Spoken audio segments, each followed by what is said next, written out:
Okay, thank you so much. So in the last decade, we've seen significant research interest on bringing the theory of probabilistic proofs to practice in the form of built systems. And even in the last 2 or 3 years, that interest has spread to the broader tech community, especially in the cryptocurrency space. So I'm going to tell you about the work that my co-authors and I did on designing a new kind of zkSNARK, but I'm also going to try and give you a more general picture of the research area. To start, let's dissect this jargon. What is a zkSNARK? Well, so it's an argument, which is to say it's a proof, but it depends on a cryptographic assumption. And further, it's an argument of knowledge. That means essentially you can use it to prove that you know a secret. And since it's zero knowledge, when you prove that you know a secret, you don't reveal anything about that secret. Now, it's also succinct, which means that it's short. And it's non-interactive, meaning that you'll be convinced even if you don't have a conversation. It can just be written down. And finally, we're going to restrict ourselves to talking about publicly verifiable proofs, which means that anyone who reads the proof can be convinced that it's true. So when we compare different kinds of zkSNARKs, there's at least 5 questions that we can ask. One is, how big is the proof? We said it was small, but maybe some zkSNARKs have smaller proofs than others. And another question is, how much time does it take the prover to write down the proof? And how much time does it take the verifier to check it? Now, just note that the script P and script V are the prover and verifier. I'm going to use those throughout the talk. So the prover generates the proof, the verifier checks it. And the other thing to note is we can talk about asymptotic proof size and verifier time and prover time, but since we're interested in building systems, we should also keep in our heads that we want to worry about the concrete costs too. Also remember, since this is an argument, we have to make some cryptographic assumption. And different zkSNARKs make different assumptions, and maybe we believe one and not another. And finally, some zkSNARKs, including the ones that are most widely deployed today, require a trusted setup. That's some expensive one-time computation, and you can only believe that a proof is valid if you trust the person who ran that one-time computation. So you can see that there's a lot of variables here, and it sort of implies a big design space. Every kind of zkSNARK kind of gives a different mix of these properties. The zkSNARK my co-authors and I designed, we call it Hyrax, and it represents a new point in this space. Hyrax proves the satisfiability of arithmetic circuits, and I'll define in detail what I mean later, but for now imagine that there's some computation C, and the prover convinces the verifier that it knows a secret, W, which we'll call the witness, that makes that computation output true. Now, for efficiency, Hyrax also requires this computation to have some kind of repetitive structure. In the common case, it'll be made up of repeated copies of the same sub-computation. Now, in terms of the 5 costs that we just saw, Hyrax has proofs that are asymptotically short, its prover is asymptotically optimal, and the verifier's work is asymptotically less than just running the computation. And remember, we also care about concreteness, so the good news is, as we'll see later, the concrete costs are good. And finally, Hyrax relies on a standard assumption, a discrete log assumption, and it doesn't require any trusted setup. So we did a careful comparison with 5 other zero-knowledge proof systems. We'll take a look at detailed results later, but the upshot is that Hyrax gives small proofs in the sense that if you wanted to make the proof smaller, you'd have to choose a different system, and you'd pay for it by making the verifier or prover slower. And it also gives fast proofs in the sense that if you wanted to make the proofs faster, you'd have to choose a different system, and you'd pay for it by making the proofs bigger. Now, this is a big design space, and you might say, well, which one's the best? Well, the answer is there isn't a best one, because it's really not a competition. What we're trying to do is figure out, for a given application, which proof system is best. And it's important to consider the whole space and pick the one that's best for your application. So let's kind of try and do that a little bit. Let's talk a little bit about this design space of general purpose zero-knowledge proof systems, and then later we'll come back and look at Hyrax's design and some evaluation results. So when we talk about general purpose proof systems, usually what we mean are proof systems for NP languages. That means there's some relation phi that's just basically a computation that takes 2 values and returns true or false. The values are an input x from the verifier and a secret witness, W, from the prover. And phi is a computation that's going to check whether the witness is somehow correct in the sense that it corresponds to the verifier's input. Now, at a really high level, these systems all operate by turning the computation phi into 2 new computations, one for the verifier and one for the prover.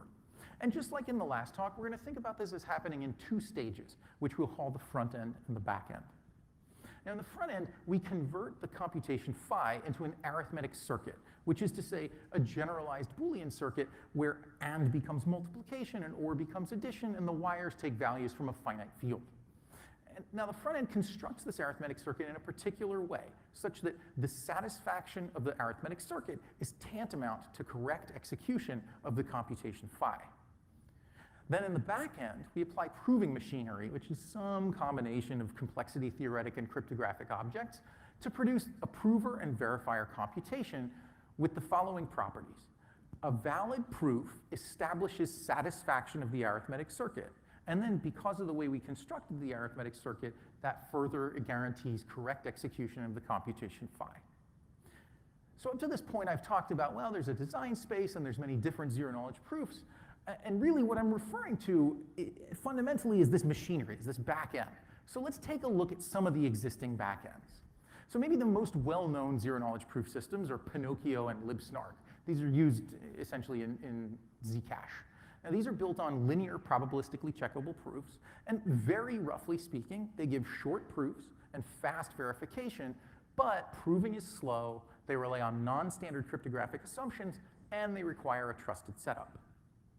Now the bulletproof system, which was presented a couple days ago here, builds on a different, you could think of it as a linear PCP.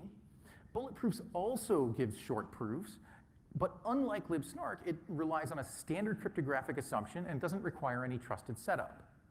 The cost is that both proving and verifying are pretty slow. Now an entirely different class of proving machinery comes from multi-party computation in the head due to Ishai et al.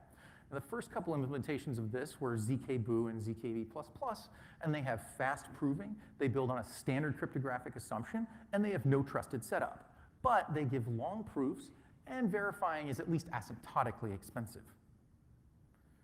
More recently, Ligero improves on the MPC in the head approach, and it gives asymptotically shorter proofs and concretely faster verification. And finally, there's a third class of machinery that builds on short PCPs, and libsnark is currently the only practical implementation of this approach. It gives asymptotically short proofs and fast verification, and it needs no trusted setup. But proving is slow, and its performance relies crucially on an unproven conjecture about the hardness of a certain problem related to Reed-Solomon codes. So this table, it's not gospel, it's just a rough approximation of the state of play. But the important point to take away is that all these systems give slightly different properties, and none is clearly the best one. So with this sort of landscape in mind, let's take a quick look at Hyrax's machinery and how it fits in. So Hyrax is built on interactive proofs, which are essentially probabilistic cross-examinations. We make these interactive proofs zero knowledge using techniques of Ben-Or et al. And Kramer and Damgard. But as we'll see, if we just naively apply those techniques, we get poor performance. So Hyrax also includes several refinements, which result in orders of magnitude improvement in verifier time and proof size, and also concrete sort of constant factor savings in prover time. The high-level idea in Hyrax is to take an interactive proof and replace the prover's messages with commitments to those messages.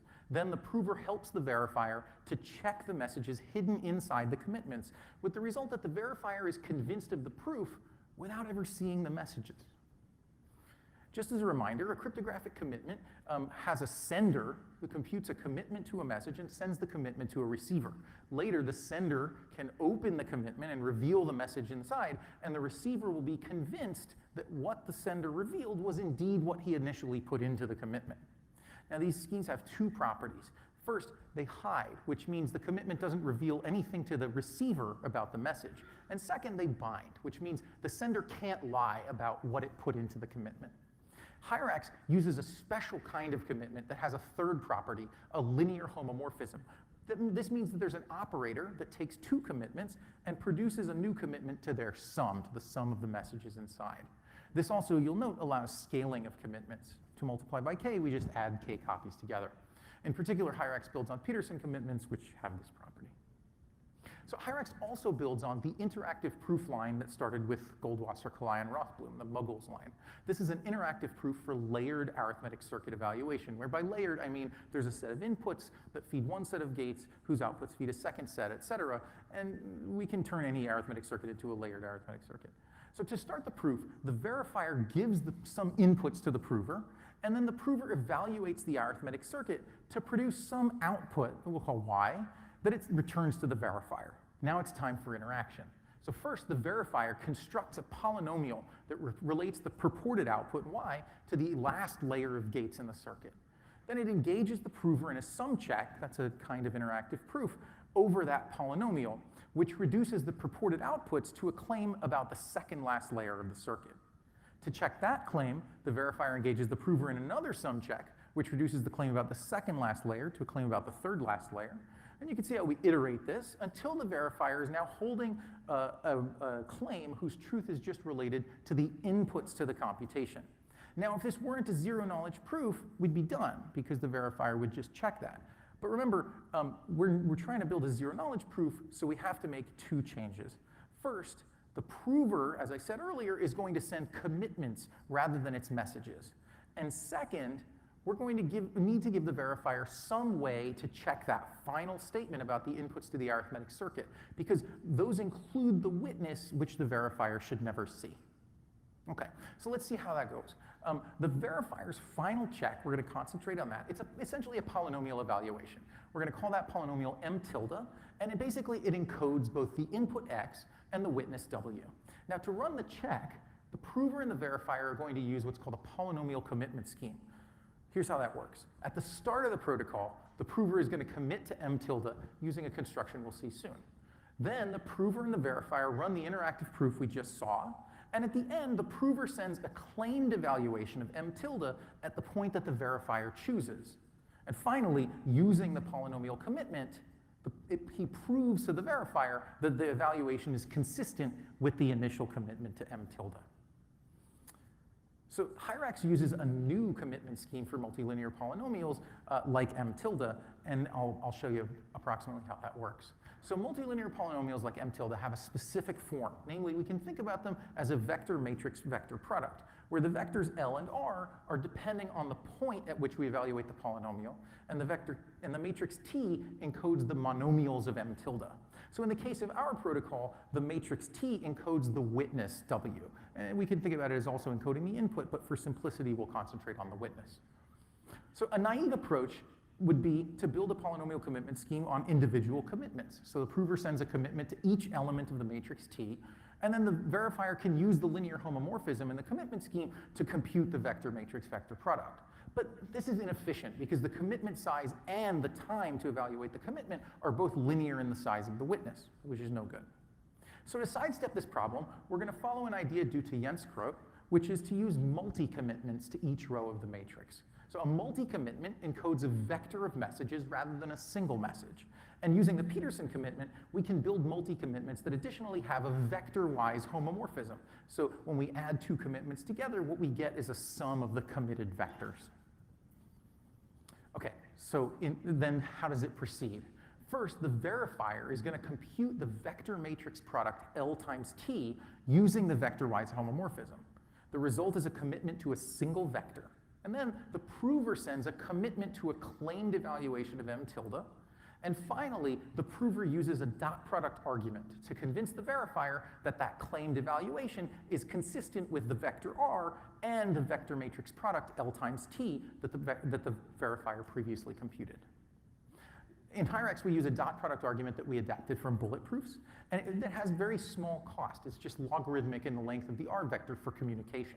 So if the matrix T is square, then the prover sends one commitment per row and a logarithmic number of commitments per number of columns. So that's sort of square rootish in total. And the verifier's computation is proportional to the sum of the matrix dimensions. So again, it's sort of square rootish in total.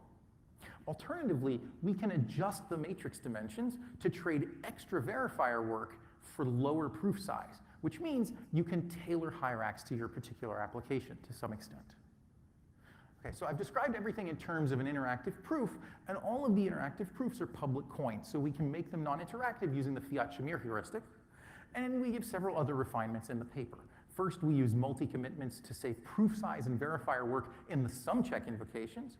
Second, we develop what we call a redistribution layer, which lets Hyrax extract parallelism from serial computations. And finally, we tweak the giraffe interactive proof, which is prior work, to further reduce the proof size. So we've seen a little bit about how HIREX works. Let's see something about how it performs. So our points of comparison are 5 existing zero-knowledge proof systems that don't require trusted setup. These are BCCGP square root, bulletproofs, zkB++, Ligero, and libstark. We re-implemented BCCGP and square root and bulletproofs to use the same elliptic curve as HIREX. The other 3 don't use elliptic curves, so we just use the author's implementations. We're also going to look at 2 different versions of HIREX. One that uses all of our refinements. And in that version, we're going to set the dimensions of the matrix T so that the number of columns is the square of the number of rows. So we're going to have a little more verifier work and lower communication. And the other version of HIREX, which we call HIREX naive, doesn't include any of the refinements from the paper. Okay, so we're going to compare these systems at about 90-bit security using, for the systems that use elliptic curves, the M191 elliptic curve from Arana et al. And the benchmark I'm going to show you is SHA-256 Merkle trees, where the prover convinces the verifier that it knows all of the leaves of a hash tree corresponding to a root that the verifier holds. Okay, so this graph shows proof size versus log of the number of leaves in the hash tree. The green dots are HIREX, which has sort of the second best proof size for most of the computation range there. And you can see that bulletproofs, the magenta triangles, gives you the very best proof size. Meanwhile, zkBoo, the red squares, has quite large proofs. Even worse is the naive version of HIREX, the blue stars. You can see that the difference between the blue stars and the green dots, that's the result of our refinements. So how about prover time? Again, let's look versus log of the tree size. So remember, zkB++ had the biggest proofs, but now we see it also has by far the fastest prover. Ligero's prover, that's the orange diamonds, it's also quite fast, and then HIREX sort of is in the middle of the pack. Now remember, bulletproofs had very small proofs, but on the other hand, it has nearly the longest proof time, up there almost with libstark. And finally, you can see HIREX's refinements save sort of a factor of 3. Finally, let's look at verifier time. Here, libstark has the best performance, and Ligero has a strong showing too. Now, for big enough problems, HIREX is faster than zkB++, which is what we expect because asymptotically, zkB++ is more expensive. And once again, we can see HIREX naive, that's the blue stars, much, much worse than the refined version of HIREX. Okay, so let's wrap up. I've shown you HIREX, which is a new general purpose zero-knowledge SNARK. And as we saw, HIREX gives small proofs in the sense that if you wanted them to be smaller, you'd have to switch to a different system with worse performance in terms of verifier and prover time. And HIREX is fast in the sense that if you want them to be faster, you have to switch to a different proof system with worse performance in terms of proof size.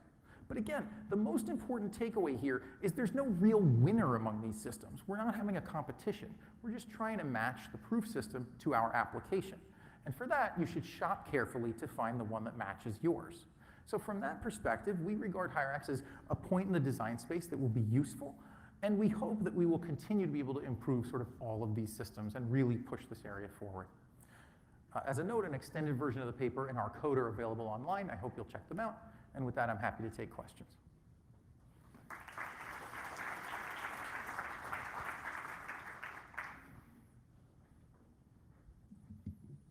Hi. When you were talking about the efficiency of the prover, you had marked things as efficient and non-efficient. Can you be a bit more specific, like in terms of what are the asymptotic or the concrete operations that you were counting and what was efficient and non-efficient? Oh, sure, absolutely, yeah. So thank you very much for the question. So the question is, when we talk about the prover efficiency, is it efficiency in the theory sense or efficiency in the concrete sense? I was trying to capture more the concrete sense of things. Most of those systems will have at most a logarithmic overhead, but for example, zkB++ had one of the slowest provers, but, zkB++ had, let's just go back to it. So zkB++ had a very fast prover, even though asymptotically it's linear. In the case of another case that's asymptotically linear is bulletproofs, one of the slowest provers. So we can't just concentrate on the asymptotics, and so what I was trying to capture there really was the concrete costs. So when I said slower, I meant concretely it's going to take you 5 minutes to construct the proof versus 30 seconds. So your prover is linear in the circuit size? Our prover is linear, that's correct. So we have time for one more quick question. Fabio, University of Trento. Can you tell us something about what happens offline? What of the part of your computation you have to do offline? So all of these systems, in principle, have no offline component at all. In practice, anything that's so there's no trusted setup phase, for example. But some of these, or the ones that are using Peterson commitments, for example, need some kind of common reference string that can be randomly generated. So in terms of offline costs, essentially it's just pick some random elliptic curve points, and that can be done once, and people can verify that it was done essentially randomly. But other than that, there are no offline costs at all. Sites? I'm sorry? Sites, offline sites, so it's the string? So if we have a multi-commitment of length n, then we need n random elliptic curve points, or n plus 1, I suppose. Let's thank Riyad again.